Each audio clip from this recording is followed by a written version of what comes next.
All right, so for number 46, we're starting our circles problems. We're going to use some different formulas to find the exact circumference. We're going to first need to know that to find circumference, we use the formula 2 pi r. And that means we need to know the radius, which is from the center to the outer edge of the circle. So in order to find the radius, I need to use the fact that this is a right triangle and it's an isosceles right triangle. So, or this is a square, I guess, and this is the diagonal of the square.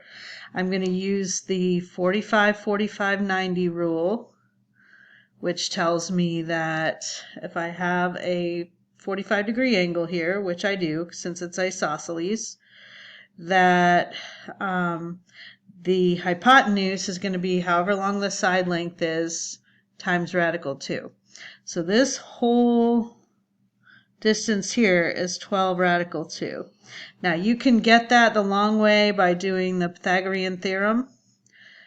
So 12 squared plus 12 squared equals c squared. That's 288, which is the square root of 2 times the square root of 144, which is, so that's if I square root both sides, which the square root of 144 is 12. That's where 12 radical 2 comes from. So I just used a shortcut called the 45-45-90 rule. But you can use the long way, which is the Pythagorean theorem, which always works. And then that's the whole way across the circle. To get just the radius, I'm going to cut that in half. So my radius is 6 radical 2. So now I'm going to plug that into my circumference formula. C equals 2 pi times 6 radical 2. And so I see that all of my answers are in terms of pi. So I'm going to do my 2 times my 6, which is 12, and then there's a pi, and then there's a radical 2. So that's just the commutative property of multiplication, where I can multiply that 2 and that 6 together in any order. So that matches with choice A. In number, the next one, 47, I'm looking for the measure of angle FAE. So that's right here.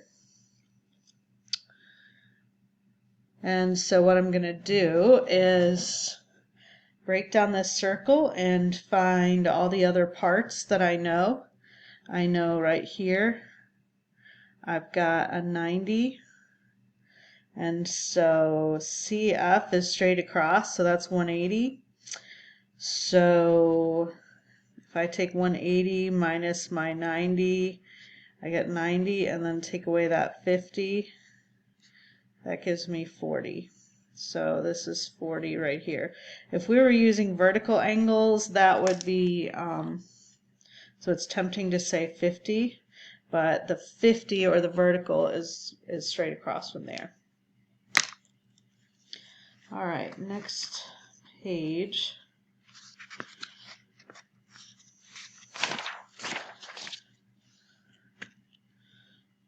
So now I am looking for, let's see, TS is 15. TS is 15. UQ equals US. UQ and US are congruent. Okay, so find the measure of PR. So we're going to use some rules of circles to do this one. Okay, so first of all, RT is a chord. That's the name of what that segment is called. And PR is also a chord. And when I have a line segment from my center to a chord that's perpendicular, the rule is that it bisects that chord. Okay, so these two pieces are equal. So both of those are 15. Then if these segments are equal and they're going to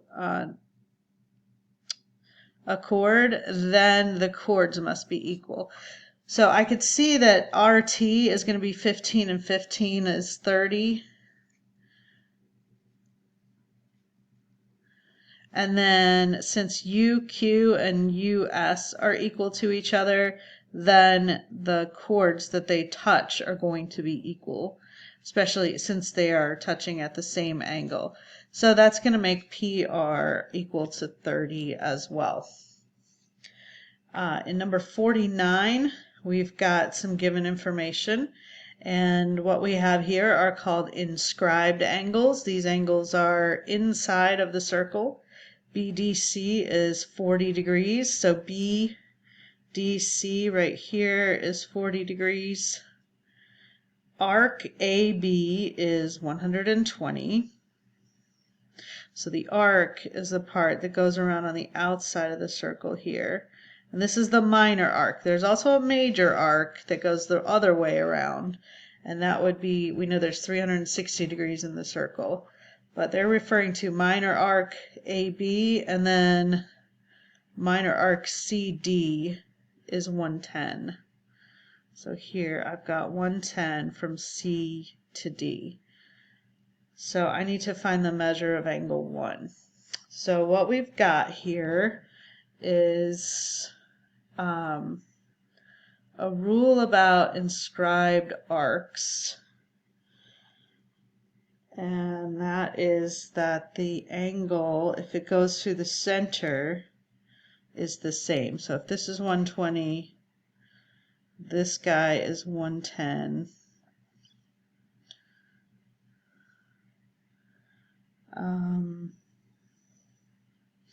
Let's see, and 120 and 110 altogether is 230. And then this part of the circle is what's left over from that. So 360 minus 230 is 130. And if I split that in half, then this is going to be a 65. And here's a 65. So I've got a 65 and a 65. So the rule of angles that are not inscribed in the circle is that they're going to measure half. So I am expecting angle 1 to be 32.5, and that is not one of my choices. So what?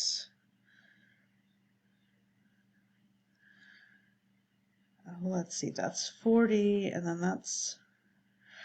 Okay, so this is not drawn to scale.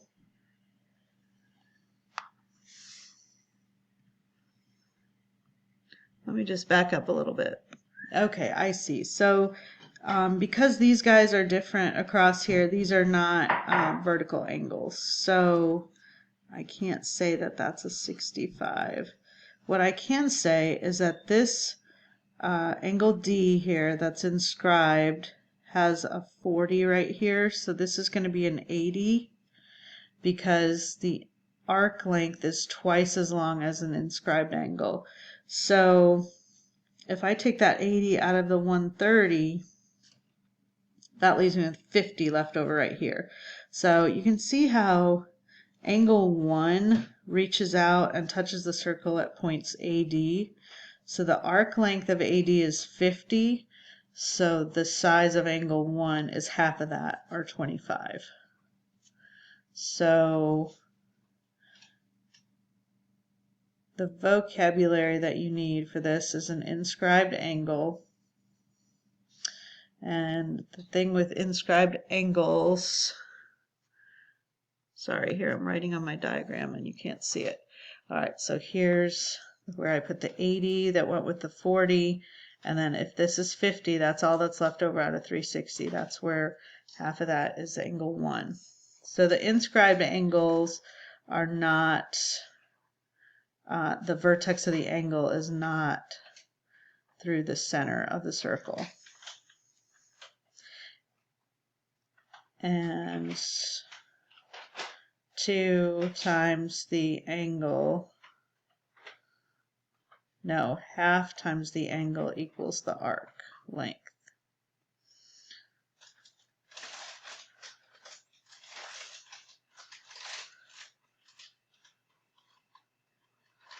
No, 2 times the angle. I was right the first time. 2 times the angle. So if this angle is 25, then this arc length is 50. Okay, so let's try number 50. Let's see what we have and learn some of that new circle vocabulary. All right, number 50, we've got a line here in our circle that is a tangent. Tangent means it touches at just one point, and a special property of tangents is that it always makes a right angle with a radius of the circle when it connects at that point. So the fact that it's a right angle means we can use the Pythagorean theorem to find missing pieces of our triangle.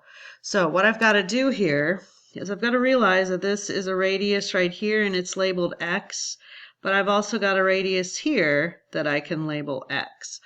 So now I have the 3 sides of my right triangle. I have only one variable, so I can plug in to see what I can do about solving. So I'm going to take my side A, which is x squared, plus 8 squared, which is side B, equals, and then my hypotenuse, it actually consists of this x and the 4 together. So that's x plus 4 squared. So here's where some of your algebra knowledge is going to come into things. You're going to have to FOIL this out. X plus 4 squared, remember, I'm going to go out to the side. That's x plus 4 times x plus 4. So when I write it like that, hopefully that reminds you that it's a double distribution and it's actually x times x, which is x squared, plus 4x plus 4x plus 16.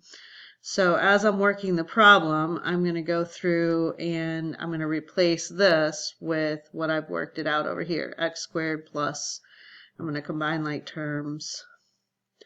Okay, so now I've got what looks a little bit like a quadratic. I'm going to move everything to one side. So I'm going to subtract my x squared and I'm going to subtract my 64. So I've got 0 equals, oh, and look here, that's nice. The x squareds cancel.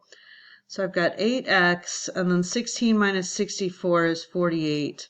So I don't have any x squareds anymore, so I can just solve for x. I'm going to bring my 48 over, and I get x equals 6. So it turns out the radius of my circle, or x, is going to be 6. So that's choice B. Now, for number 51, here we have, these are called chords of our circle. And notice they are crossing at a point that is not the center of my circle. So that's what makes a chord. And what we have are some different rules for what all of the angles will be inside of the circle. So I'm going to pull up those rules and be right back with you. Okay, so what I did is I just I Googled rules of circles and chords. So I found this website here that has a nice visual description of the picture that I'm looking at and what the rule is. So when 2 chords intersect inside of a circle, 4 angles are formed at the point of intersection. 2 sets of congruent vertical angles are formed. We are looking for this angle right here, number 5. And so we want to be able to, we need to add this angle, or this arc plus this arc, and divide by 2 in order to find this angle. So since I don't know this arc over here, I have to use some more of my rules of circles to find it out. So I know that a circle is 360 degrees altogether, and right now I've got 50 and 85 and 115. And so altogether I've got 250, so if I subtract that from 360, I get 110. So my missing angle over here is 110. And then according to the formula that I found, in order to find the angle, I need to do 1/2 times 115 plus 110. And so I'm going to use my calculator, and I get 112.5. So that is choice C right there. So I'm just going to minimize this in case I need some more circle rules. Let's see, looks like I've got my directions for the next problem down here at the bottom. Find x. Assume any segment that appears to be tangent is tangent. Okay. So in number 52, I actually don't have any tangents because remember, a tangent touches at just one point. So this one here would be a tangent. But these guys are secants. And we've got an angle measure here, an angle measure here, and an arc right here. Sorry, this 5x is this arc right here. So I've got two arcs and two secants. So I'm going to pull my my circle information back up, and I am going to look at if I can find the rules for two secants. Yes.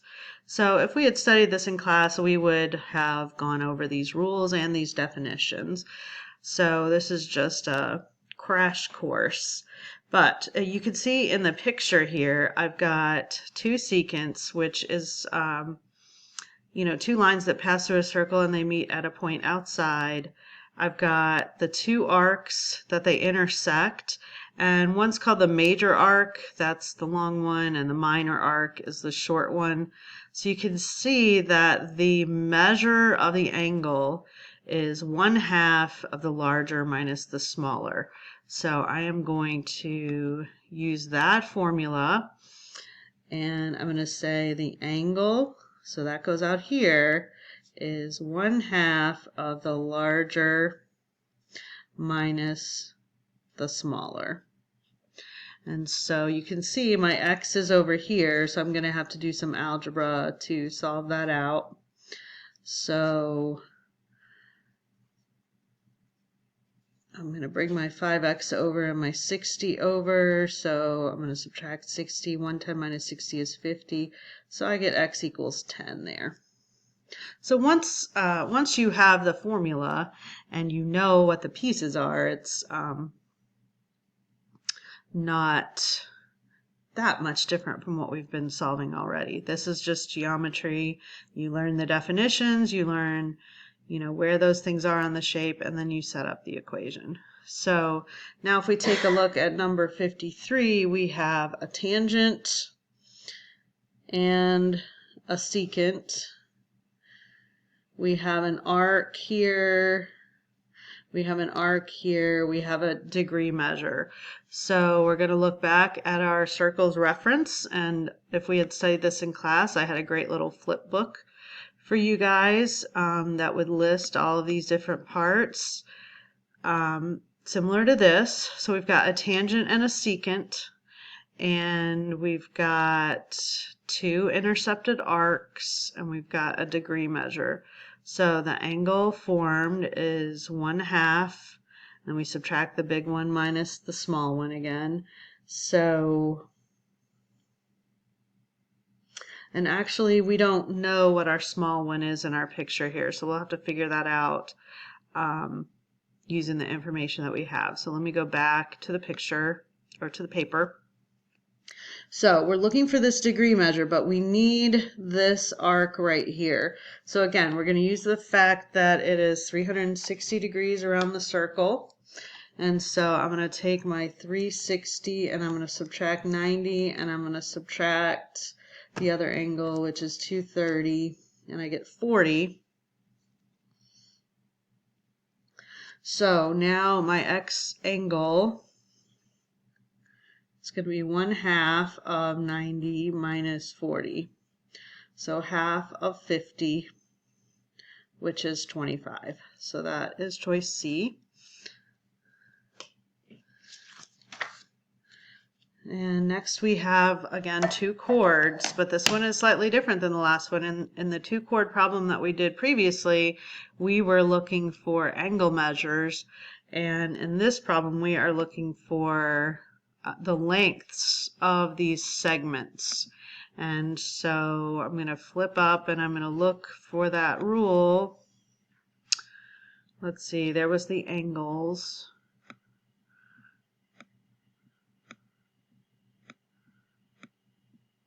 Let's see, formulas for angles and circles. I need to go back to my Google. Let's see.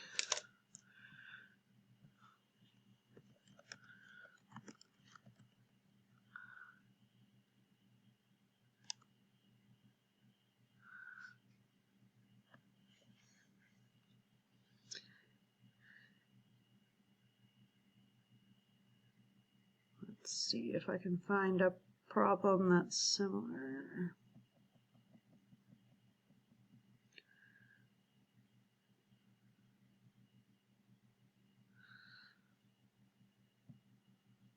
Here we go. All right, this is a picture of what we're looking at. And it looks like the rule is A times B equals C times D. So, boy, lots of good websites here. So I'm going to go and A and B. So 3 times 6 equals 2 times x. So 18 is 2x. So x equals 9. Oh, and I didn't minimize my screen, so let me show you that. So it's just the different pieces of the chords. When you multiply them together, they should be equal. So let's see what we can find here. We have a tangent and a secant, and we have chord lengths instead of angle measures. So different formula. So let's see, do we have any similar? Looks like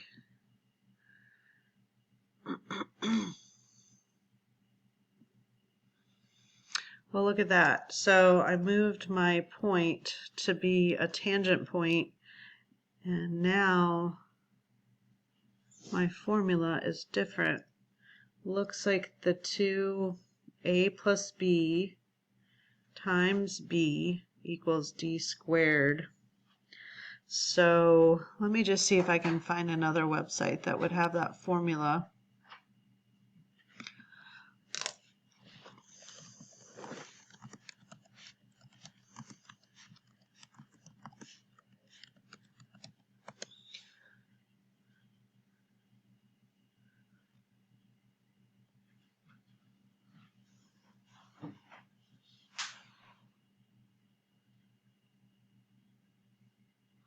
Okay, so that I just like to get confirmation when I'm using a website like this. All right, so I'm going to take, and let me minimize that so we can see our paper again. I'm going to take a plus b, so that's 2 plus 6 times b, which is the piece that's outside, equals d squared. And in this case, that's our unknown. So let's do the math here. 2 plus 6 is 8, times 2 is 16. We can square root, and we get x equals 4 for our missing piece outside.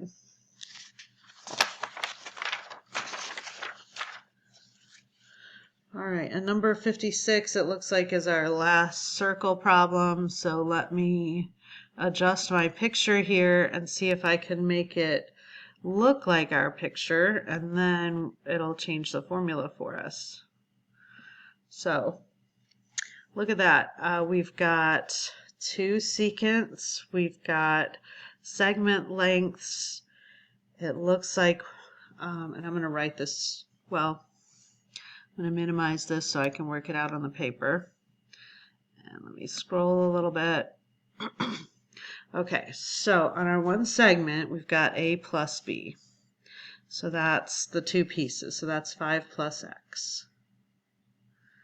Then times b, which is the piece outside, which is the x, equals c plus d, which is the other secant, 10 plus 2, times d, which is the piece outside. So now I'm going to distribute everything and see where I'm at. So x times 5 is 5x plus x squared equals, and then order of operations, 10 plus 2 is 12 times 2 is 24. So what I'm going to do is use algebra and the rules of solving quadratic equations to get everything to one side and put it in the correct order. So here I'm just putting x squared plus 5x, and then I'm bringing my 24 over, equals 0. So now I've got a quadratic equation that I need to factor to be able to find my solution. So I'm going to make a quick t-chart, and I'm going to say what are two things that multiply to equal negative 24 that add up to be positive 5. And so that's going to be a positive 8 times a negative 3. When I add those up, they equal 5. So when I factor, I've got x plus 8, x minus 3 equals 0. Now, to solve this equation, I need to set each one of these equal to 0 and solve. So I've got x equals negative 8 and x equals positive 3. Since this is geometry and we're looking for a segment length, I can't have a negative segment length. So the segment length is going to be 3, and choice A. All right, that's going to conclude all of our circles problems. Thanks for bearing with me, and we'll get into some area and perimeter and volume problems in our next section.